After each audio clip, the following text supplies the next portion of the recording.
Nicole Kidman has almost never played it safe. She's used her high-profile status as a glamorous actor to work with some of the cinema's edgiest directors.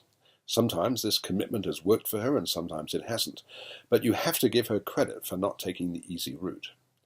Destroyer is the most extreme example of her willingness to immerse herself in a transformative role, and she gives a remarkable performance in what is, unfortunately, a not quite so remarkable movie.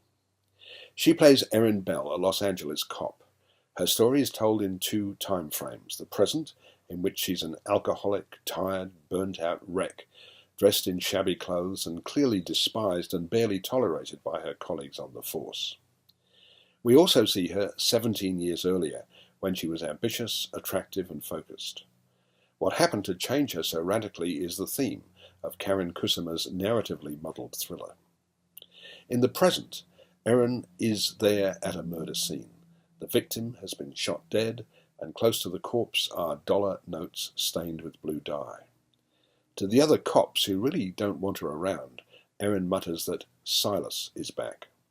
Silas, Toby Kebbell, was, we discover, the leader of a gang of bank robbers, and 17 years earlier the younger Erin and her partner and lover Chris, Sebastian Stan, had been assigned to go undercover and infiltrate Silas's group. Something clearly went badly wrong back then, and in the present Erin is determined to track Silas down. To do this, she goes down some very mean streets and meets some very nasty characters, but she appears willing to do anything to find the elusive Silas. On paper, this sounds like ripe material for a suspenseful thriller along the lines of Heat.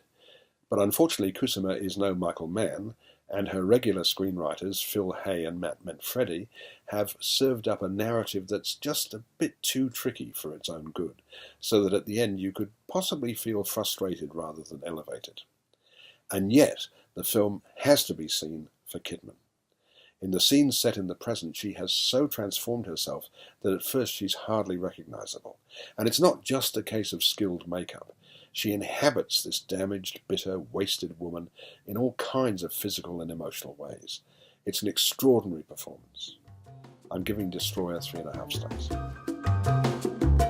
stars.